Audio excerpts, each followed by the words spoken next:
Namaskaram students. Now I am going to explain in detail about traditional biotechnology or conventional biotechnology. I already said it is the method which was used by our ancestor, so it is also called as kitchen technology.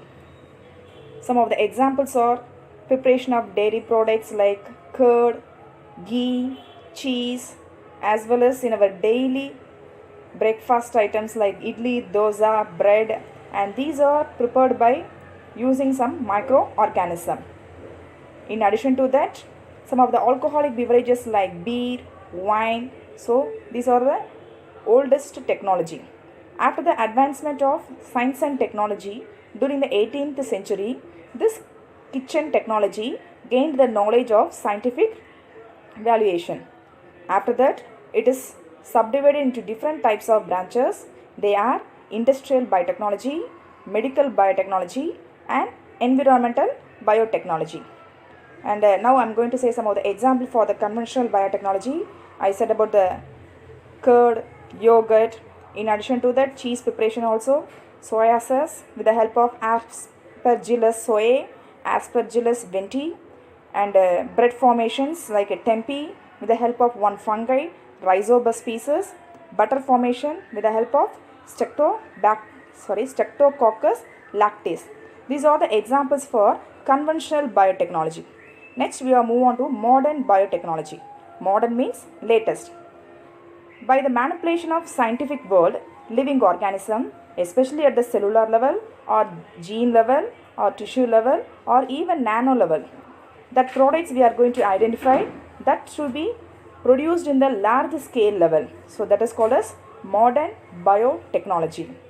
This is nothing but ability of the living organism to change the genetic level by introducing our gene of interest. This is also called as recombinant DNA technology. Some of the modern biotechnology applications in genetic engineering, cells and tissue culture, cloning process, genomics, proteomics, and bioinformatics and biotechnology. So these are the invention of modern biotechnology.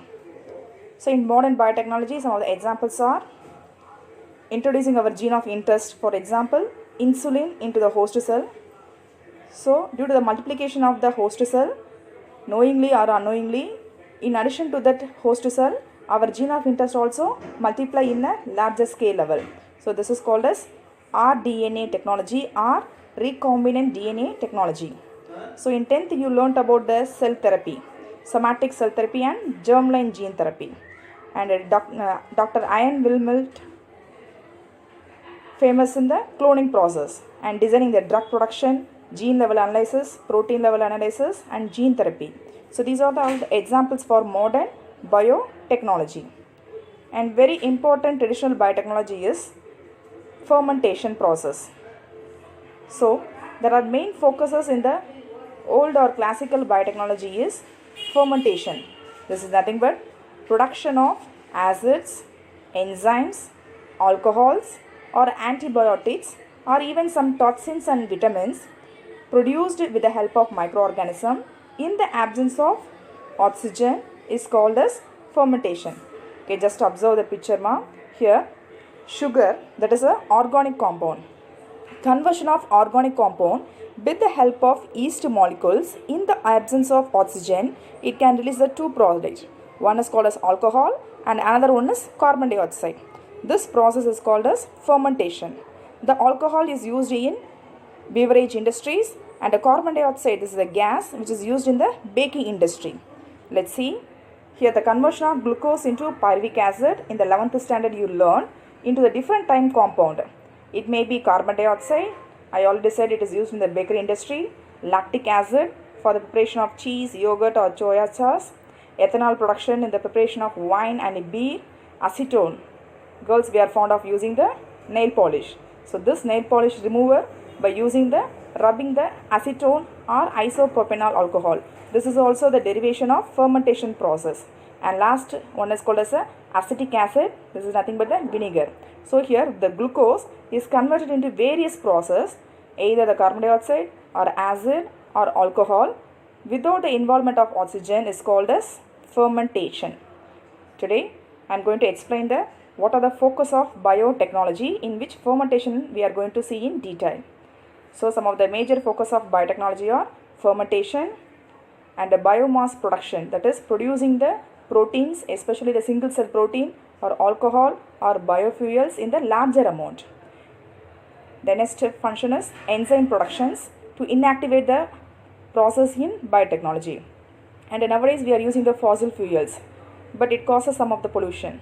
So there is an alternative for the production of fuels derived from hydrogen, alcohol, methane substrate with the help of some microorganism. Such fuels are called biofuels. And next one is called a microbial inoculant. Most of the agricultural farmer, they are using the chemical fertilizers such as urea, speak and something. This causes environmental pollution and it can affect the yield also. So to avoid these conditions, they are using the biofertilizer. That is nothing but fertilizer which is produced by living organism, especially the nitrogen fixing bacteria such as rhizobium, acetobacter and azospirillum. So such type of fertilizer we have to introduce in the field. The yield also increases. In addition, there is no damages to the environment. So we have to call it as eco-friendly. This is a very important source in biotechnology is a microbial inoculant. And next is called as plant and animal cell culture.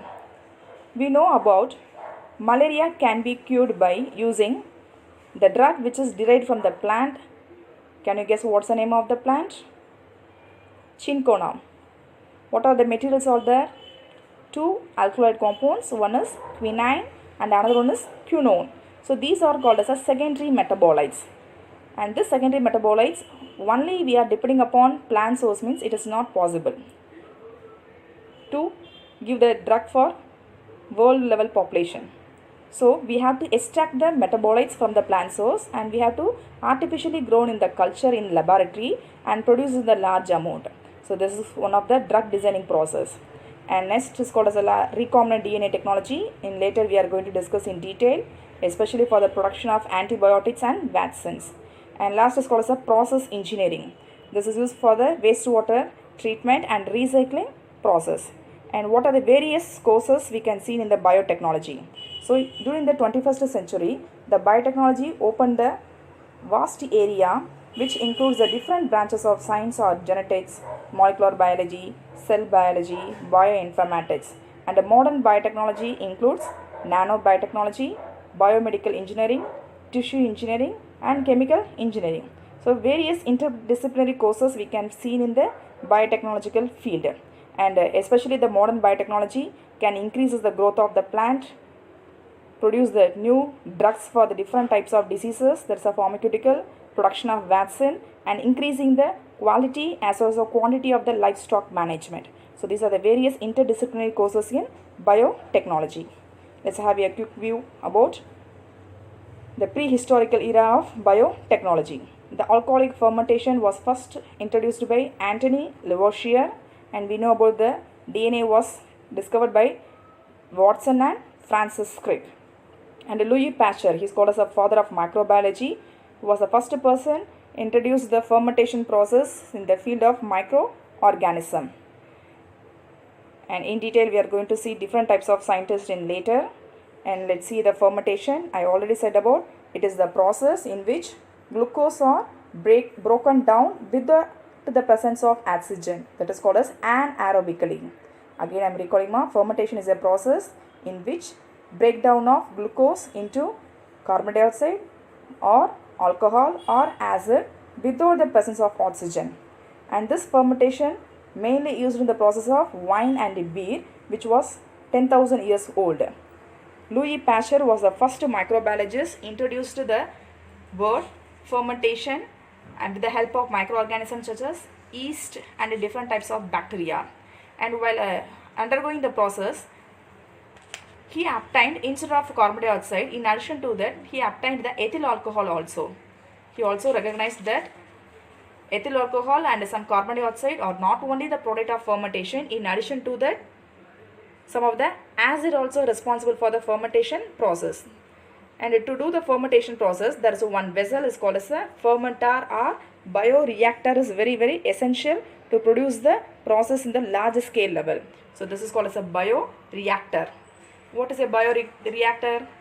It is a vessel or container in which we are going to introduce the microorganism by providing the optimal level of environment such as pH, temperature, light, agitation with the help of motors. Everything should be controlled by means of the optimum level. We can get the product in the large scale. That is called as a bioreactor. So through the inoculant, nutrient to be entering into that, it acts as the substrate, and after the addition of the substrate, we have to maintain the proper environmental conditions such as temperature, oxygen, cooling area, pH, and a sparger. This is nothing but the rotor which is spinning on the surface of the fermenter to give the even rotation. And after everything is setting over, now we are going to introduce the microorganism. The microorganism can degrade the organic compound what we are added as the nutrient, and from that we can release the carbon dioxide, acid or alcohol. So this is the process of fermenter. It is also called as a bioreactor. So it is an apparatus we are introduced into the microorganism by using some of the controlled condition, and this convert the raw material into the byproduct such as ethanol or acid or carbon dioxide. And various fields such as pharmaceutical, that is medicine, production of vaccine and antibodies, they are mainly depending upon the bioreactor process. Let's see what is the basic about the bioreactor again. I said about it is a simple device. It is made up of some stainless steel vessels material. It is act with the help of introducing some of the microorganism. It may be either the aerobic or anaerobic. Mostly this material, it should be cylindrical in shape. The size is depending upon the material, nutrient what we are going to add. It should be either from liters to the cubic meters. So we have to add the substances to mix evenly. We are introducing some of the stirring components to make the whole nutrient to be a homogeneous in condition. In addition to that, we have to maintain the controlled optimum level temperature, pH and oxygen level. So these are the basic requirements for bioreactor. There are two type of process which takes place in the fermentation. One is called as the upstream process and the second is downstream process. If you want to prepare any dish, immediately it is coming in your hand? No, exactly it is not possible. First we have to choose what are the raw materials are needed for making the food items. After that we are start to preparing the food. So the simple example, fermentation is divided into one is called the upstream process. This is nothing but what are the materials are needed for doing the fermentation process is called as the upstream process. This is nothing but before the fermentation process. And a downstream process, after every product process is over, the food is going to be ready in your hand. That's called as a final product. So this is called as a downstream process. So this is the way simply we have to keep it in the mind. Before starting the fermentation is called as upstream process. After the fermentation process is called as a downstream process. Let's see the upstream process. It is the process I already said before the starting of the process. That is, we have to clean the vessels, what are the materials required for the medium, and how we are going to introduce the microbial, that is called inoculum. So what are the things are required for that process? We are going to be ready, that is called as a upstream process. And next is called as a downstream process. This is the undergoing process. After the introduction of inoculum, leaving as a resting period, allowing them for the incubation, that is growing conditions. And what are the products we are going to be get afterwards is called as a downstream process. This is the process after the fermentation is called as the downstream process, in which this is nothing but the extraction process, which includes the distillation, centrifugation, filtration, solvent extraction. So these are the process by which we are getting the product. This is called as the downstream process. I hope these are the words you are learnt in the chemistry. And next we are move on to the what are the procedures. First we have to choose the material, that is called as a bioreactor or fermenter. Depending upon our size of the substrate as well as the introduction of the microorganism, we have to choose either from the liter to the cubic meter. So that's the first thing. Then second one, we have to add the nutrient into the bioreactor. while you are adding, we have to check the temperature, pH, and what are the other requirements needed for the process. We have to be ready. Then third step, we have to introduce the organisms either in the cell level or organ level or enzyme level. Then fourth step, we have to leave the apparatus as it is for particular time duration, that is called as incubation. And fifth step, that incubation with the help of oxygen, or that is called as aerobic, or without oxygen called as a anaerobic. And every process is over, final process is called as the downstream process, by which we can get the product in the enormous amount. So these are the 5 steps which is involved in the fermentation process. Again I am recalling first we have to choose the bioreactor, and we have to produce the optimum level of materials required for growing the microorganism, and third one, introducing the microorganism, and the fourth step, incubation period, and the fifth step, in that incubation period need oxygen or no need of oxygen, and final processing stage is called as the downstream process. Now I am going to explain about what are the application of fermentation in industries. Let's see one by one. The first application is microbial biomass production. Microbial means by using some microorganism. Biomass, that is same microorganism which is produced in the larger amount. So they are called as a microbial biomass. For example, algae, bacteria, fungi, which are grown and dried, and that is used as the source of protein. It is used as either the human food or animal feed. The name of the protein is single cell protein. And the second application is microbe as metabolites. That is called as a microbial metabolites. What is metabolites?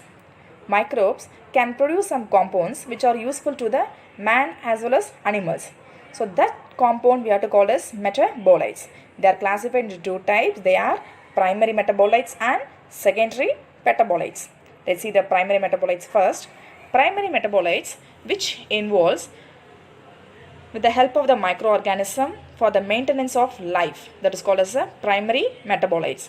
This is produced for the maintenance of life with the help of microbes called as primary metabolites. Example, ethanol, citric acid, lactic acid, and acetic acid. And the secondary metabolites, this is no need of very important process for living organism, but it has some of the additional value. For example, production of antibiotics such as amphotericin derived from the Streptomyces nodosus, penicillin derived from Penicillium chrysogenum, streptomycin derived from Streptomyces griseus, tetracycline derived from Streptomyces aureofaciens. In addition to that, some of the alkaloids, toxic substances, and vitamins. The main difference between the primary and metabolites and the secondary metabolites are, in primary metabolites, it is essential for the living organism to produce some of the substance. Whereas secondary metabolites, it is not be very important for the life, but it has some of the additional values. This is the difference between primary and secondary metabolites. Next, we are move on to microbes used in the enzyme production called as a microbial enzymes. Some of the microbes are produced to secrete some of the enzymes. That enzymes are used especially in the detergent process, food processing process, brewing industry, and pharmaceuticals. Example, protease, amylase, isomerase, and lipase. You hear the common liquid agent is called as a Vibro washing liquid agent. So they are using this kind of the biological process. Microbial enzymes derivation is used in the detergent, washing detergent purposes. And last final application of biotechnology is called as bioconversion, biotransformation, or modification of the substance or substrate. Here, allowing the microbes to ferment has the ability to produce in the larger amount. For example, conversion of ethanol to acetic acid, isopropanol to acetone, conversion of sorbitol to sorbose, and this is mainly useful for the manufacture of vitamin C, and the conversion of sterols to steroids. So, using some microorganism, we are converting the one process into the another product, that is called as a bioconversion or biotransformation or biomodification. So, these are the examples for bioconversion. And next class, we are going to see in detail about the single cell protein. Again, I am recalling today's class now. I introduced the topic biotechnology. It is divided into two types. They are traditional and modern biotechnology, in which modern biotechnology in detail we saw about the fermentation and its type and what are the application of